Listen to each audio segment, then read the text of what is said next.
Hi friends! Welcome to the Overcomers, a movement and a group of people who have overcome and they've got a story. That's what the Overcomers is all about. You sharing your story. Why? Because there is power in your story and people need you. They need your voice.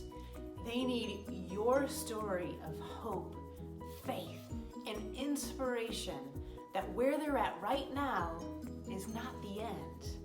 They need to know if you can overcome, so can they. Today, I'm excited to share with you another story of one such overcomer.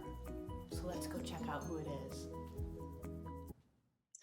I'm honored to be here today with my friend, Madison Martinez. Madison, thank you so much for being here with us today. Of course.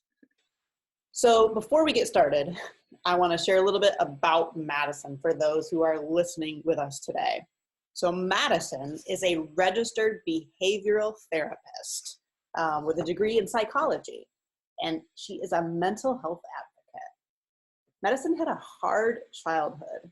She was diagnosed with vesicoureteral reflux at the age of 5. She had corrective surgery, but it was deemed unsuccessful. She suffered from the illness until the age of 15.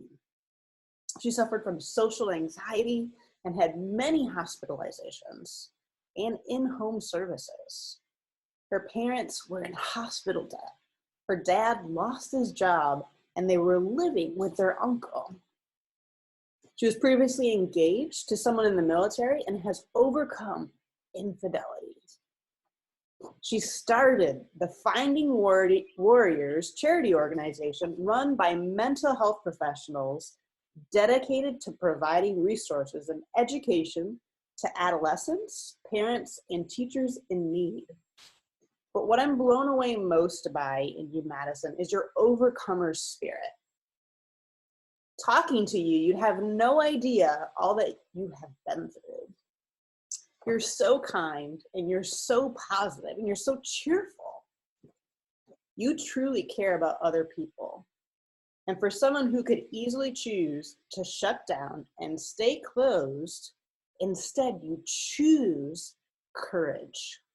You choose to trust the Father in heaven and that He has a plan.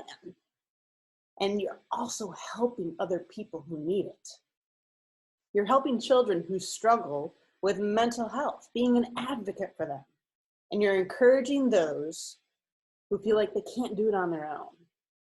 That's an amazing person and an amazing heart. So I'm so excited for you to share your story with us today. Tell us, how did you get to this point with the Father, with everything that you've been through? Well, thank you, Jen. I am absolutely honored to be here with you and that you would want me on the Overcomers. Yeah, so when I was 5, I was diagnosed with vesicoureteral reflux. And that's an obstruction of your ureter, so your urine goes up instead of out. And so that causes severe kidney damage. And so because at such a young age, I didn't know how to express what was going on in my body, it became very severe, very fast. At 5, I was rushed to the Texas Children's Hospital and I had immediate surgery to correct my ureters. That surgery was deemed unsuccessful, and many doctors and healthcare professionals told me and my family that they don't know why this is happening. We can't explain it. This was supposed to work. It didn't. Your daughter will be in pain for the rest of her life. And so for many years, we kind of just went with the flow, like every month or so, I would get an infection and then we go to the doctor, get medication, numb it for a little bit, and then kind of just press on. We didn't know much to do. We saw many urologists and doctors and stuff. It's very expensive, so we're just doing what we can when we can do it. So at this time, we were living with my aunt and uncle My dad had just lost his job, and it was a very difficult time for all of us as a family. My mom was trying to make our way, and my dad had came home one day and told us that he had written a check to the church, um, that he had given them most of our money. And in that moment, his actions were letting us know that he was teaching us and showing us how to sow into God and to be faithful in Him when we didn't know what would happen next. And God has multiplied everything that we have lost, and we have seen that firsthand. And so that is how I keep my faith first place in my life. Wow, that is amazing. Yeah, that was a really important part because my dad literally did that. That is, Why we didn't even have a home. oh my And, gosh. and he had 2 children, but he faithfully trusted God that he would provide and he would protect and he would say what he's gonna do. Not only is that an amazing amount of faith in your God, but the gift of what he gave your family Yeah, extends even beyond that, because like you said, he literally showed you what mhm, faith looks like he in, did. in Yeah. impossible situations. And it gave you this amazing legacy of being able to trust him in the craziest of scenarios, where most people would give up or say, I don't know how this is possible. No wonder you have this overcomer spirit I about know people ask me, I'm like, it's because of my family. I said my mom was so persistent that I would not live this way. And my dad said, well, give it all. And I said, it's only because I've seen them faithfully, truly walk in the word, that I know how to live and know how to trust and know how to do these things. And I'm like, because they have shown me that in an abundance. And then we have reaped what we have sown into God. And I'm like, absolutely amazing. I mean, I can't even. I could talk to you for hours about my parents. sound like amazing people. I hope we get to meet them someday. Yeah. So about the end of my 10 years of having this, I was in high school, still having these problems, and my mom was determined that her daughter would not live in pain for the rest of her life. And so she found a natural holistic doctor that was something like we have never tried before. And she called them, got in contact with them, and really wanted me to try this. And I was really on the fence about it. After all this time, I thought, Mom, let's just let it go. Nothing's going to work. And she said, No, I have a different feeling about this. Let's go. And so we went. It was a very long, intensive visit. And they had explained to me that over the years, these medications I had been taking to kind of numb the problem were not making it better and actually making it worse. Yeah. So that was like big news to us. Like we never even thought that. And so they put me on a 6-month plan to detox my body of all the medications that had previously been in it, and like a hormone replacement. And at the age of 15, like this is sounds crazy to you. I'm like, I don't even really know what this means. This is crazy. You want me to go on a detox diet? I want to eat pizza with my friends. I'm not sure what's happening. So we did that. So my mom came home and she cleared out our whole pantry and our whole fridge. And she said, if Madison's doing it, everybody's doing it. And so she just said, this is what's going to happen. And so at that time, I was feeling so many emotions, but mostly just like frustrated with the situation. Why did I have to deal with this at such a young age? And I remember telling her, and I said, when will I ever be normal? Aw. And I wanted so desperately to fit in with everybody else. And I was just like, this is not fair. I can't go to Whataburger with my friends. I can't do this. Like, I'm like, I couldn't understand it. And so in 6 months, we did just as the doctors had told us. We did the diet just as planned, took the medications as planned. And when I want to revisit in 6 months, that was the longest I had ever been without an infection. And so we already had a lot of hope in that. And that was really exciting for us. We went back. My labs looked awesome. I felt great. I felt like I had more energy and I didn't take naps. And I was like, this is a little bit crazy for me. So we continued with the plan. And then after that visit, my mom actually applied to work there. Wow. And she continues to work there and tell my story and help people feel happy and whole. And it's a really big part of our life because it honestly changed it for the better. And so, yeah, so she started to work there. I went off to college. That was a really pivotal time in my story. Like, that was the first time I felt like, okay, you're not sick anymore. This is your chance. Like, you have the time to do whatever Madison wants to do.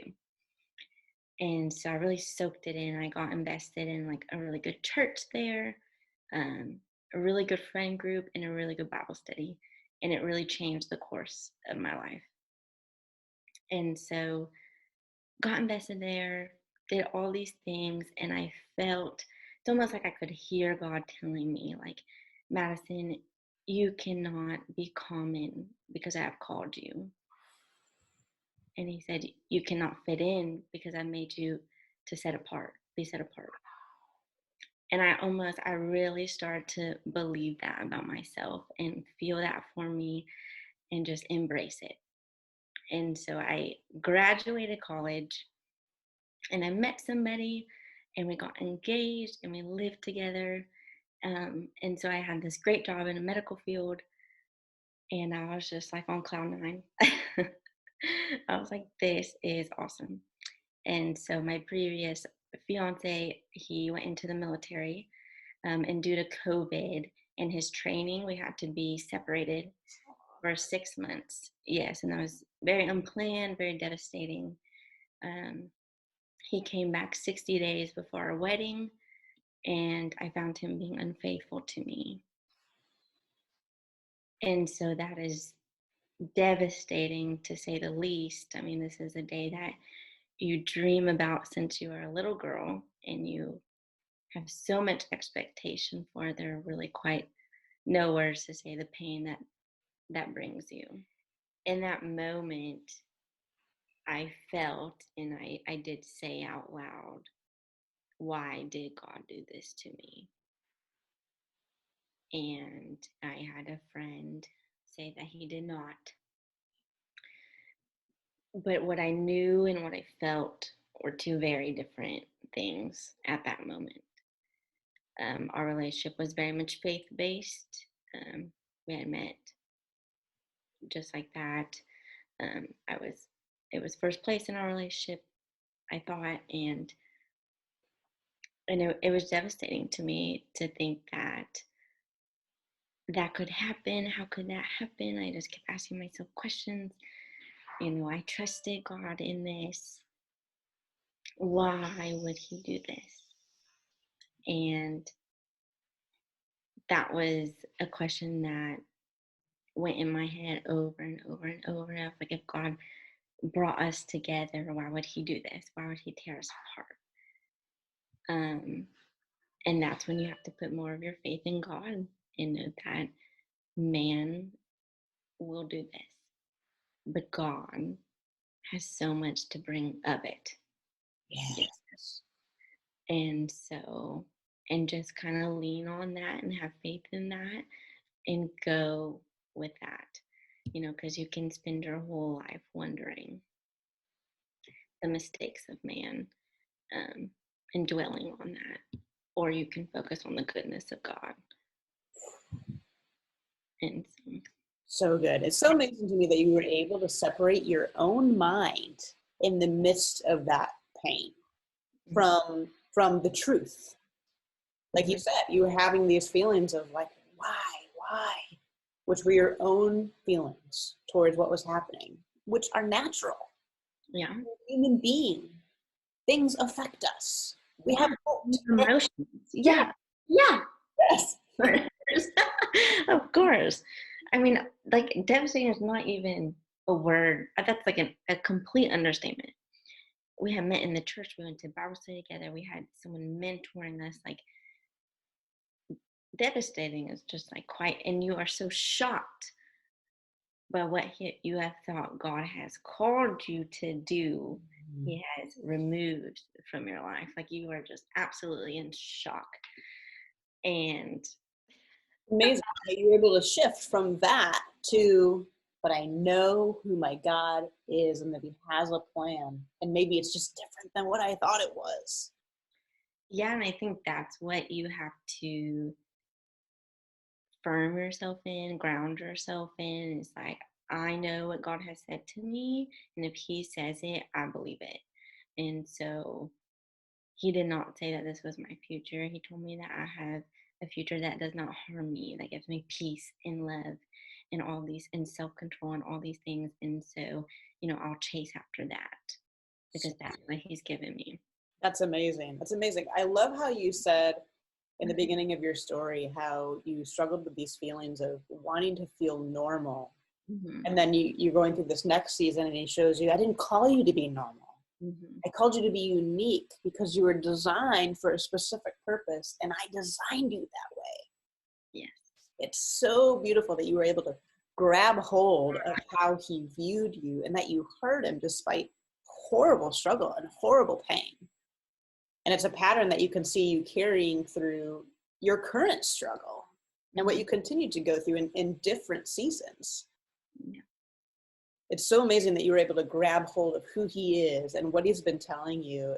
And I have no doubt that it's going to be a message that continues to ring home as you move forward and you go through future battles.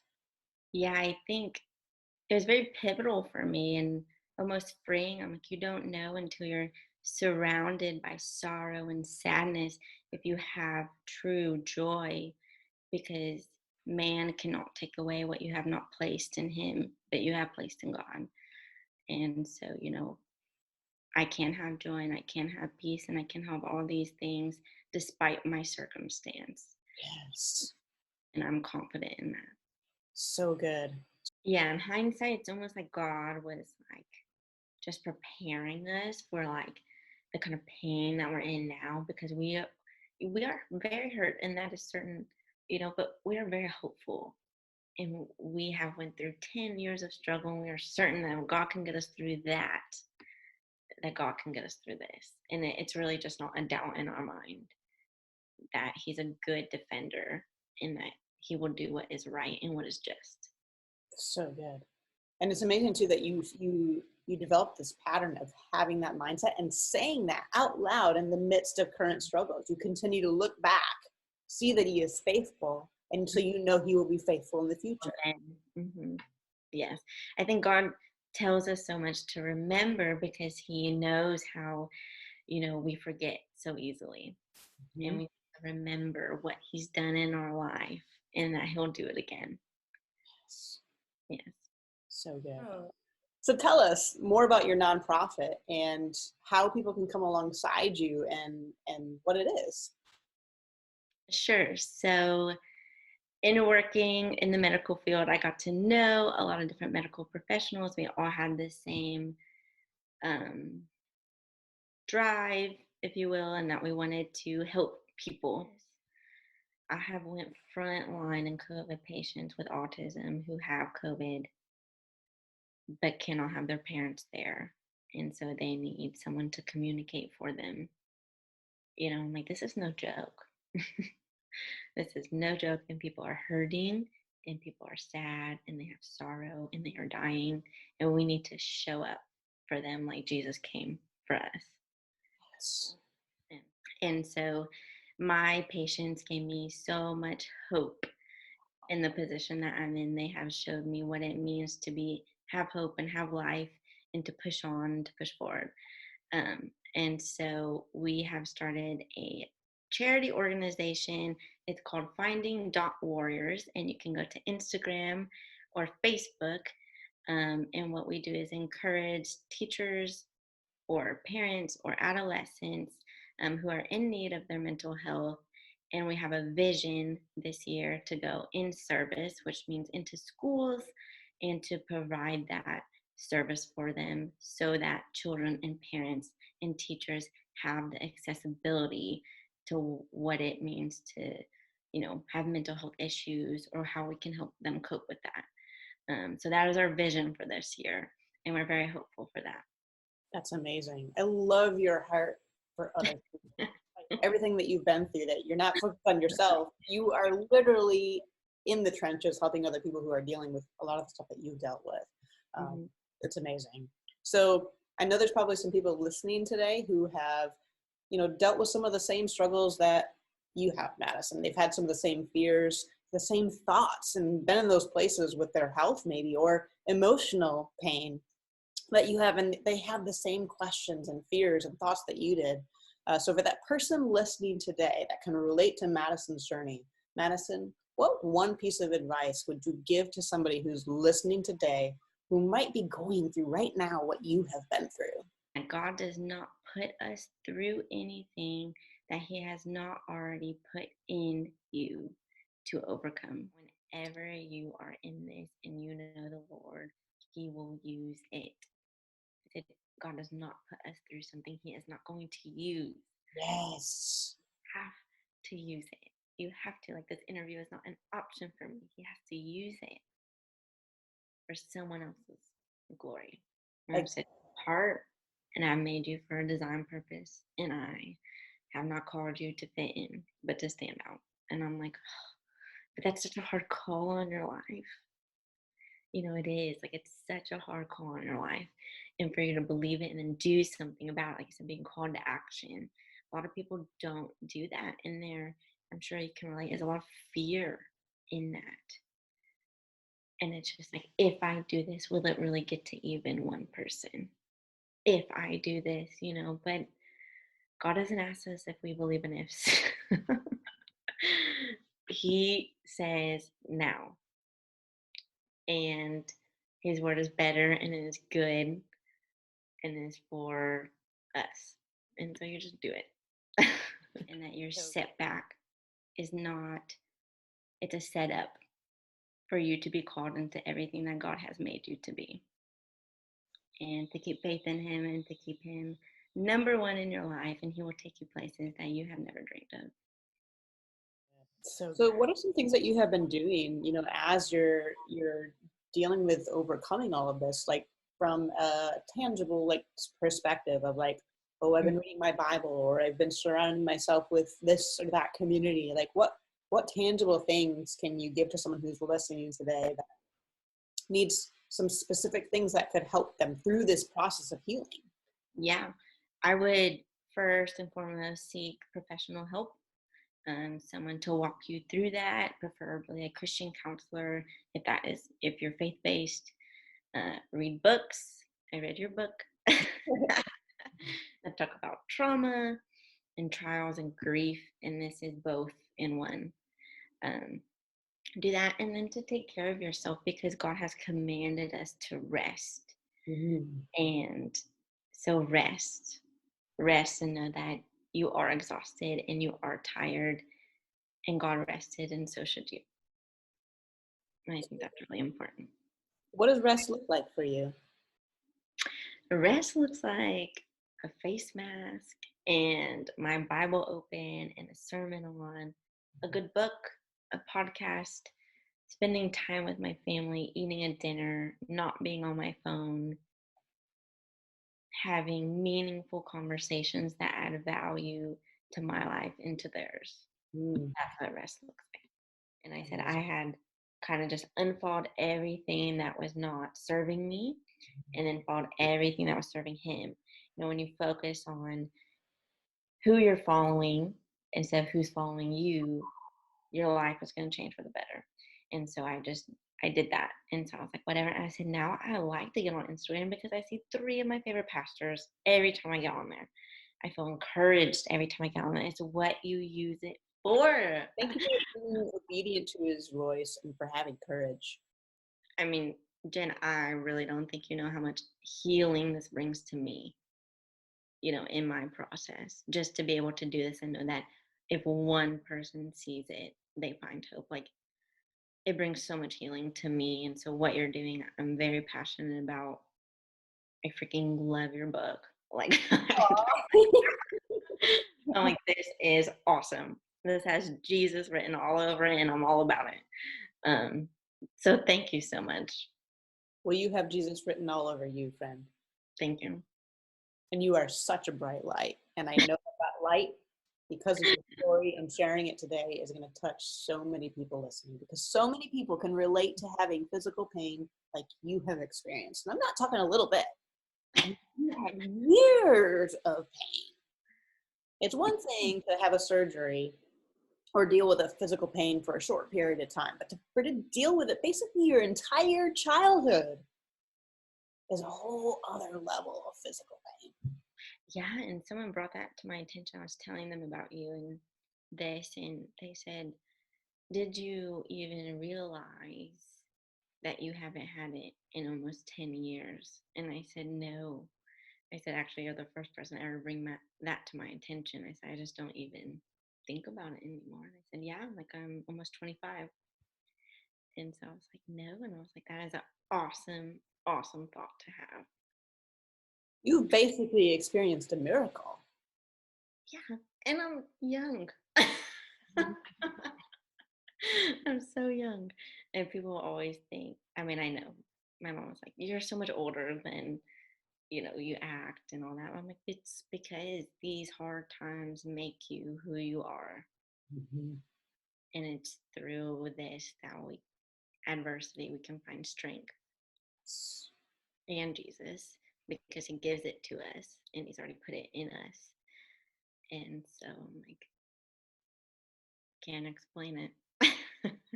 Well, I don't know if you're taking it, but thank you for posting about my book. That was Oh, so I saw that earlier today. I was just like, I couldn't believe it. Like, I love to read, but I sat down and my mom came and she's like, Madison, are you okay? And I said, I just been reading this book. And I was like, I'm just like, can't? She's like, really? And I said, yeah.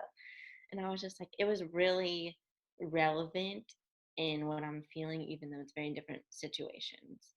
I do feel grief and I do feel trauma in one. And so it was very just reassuring and inspirational to me. Like, you look at other people and say, if they can do it, so can I. You are someone else's standard. And so it was like, read. Aw, So thank you for that. yeah, we need to hang out in person sometime. No, I think I'm gonna come to San Antonio. Yay! Not far.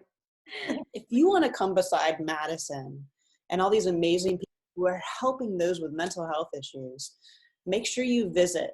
Make sure you visit finding.warriors. So adolescents and parents can go to their website to find Finding Warriors for encouragement and to see their plan to grow in service in the communities around them. Madison, thank you so much for joining us today. Thank you for your heart. Thank you for your transparency and your vulnerability. And thank you for your heart for other people. Thank you for caring about others and not just getting stuck on your own pain and your own struggles and your own journey. But thank you for having eyes and a heart for others, and not just having a heart for others, but for taking action and getting in the ring and being an advocate for those people and getting other people to get around you too. And you guys are just doing something absolutely amazing, and you're doing something in a niche where it's needed. I mean, mental health is something, like I'm sure you know firsthand, is something that is not talked about enough. And here you are having a charity organization that is talking about it and doing something about it. So thank you for what you guys are doing. And I pray and I hope that it has amazing success in the lives of other people, and I truly believe that it will. Well, thank you so much, Jen. It is an absolute honor to be here with you and to talk to you and to call you a friend. And so I'm so grateful for that and the opportunity that you have given me. It's been a pleasure to have you and to call you a friend as well. Wow, wasn't that powerful? Do you have an overcomer story? Do you know someone who needs to hear this message? Please share this video on your social platforms and tag us so we know who you are. Stay tuned as we share more overcomer stories in the weeks ahead. We're looking for you. We're looking for the overcomers. Join us. Let's come together as the overcomers. Start sharing your story. We have multiple ways you can start getting involved and repping the movement, repping your story of what he has done in your life. For example, we've got journals. You can start writing your story down. Start getting it out of your head and on paper. We've got bracelets. Start repping that we're a group that are coming together to inspire people. We've got t-shirts and sweatshirts to not only remind yourself that you're filled with gold, but everybody around you, that your story is powerful. And don't forget, you can pick up a copy of Finding His Voice on Amazon. An overcomer's journey from suicide to success. An overcomer's journey which launched this very movement. And last but not least, if you want to learn how to overcome, visit www.dannyjohnson.com. That's my coach, and that's where I learned how to overcome. Thank you so much for joining with us today. We believe in you, and we believe in the power of story. We believe in your story.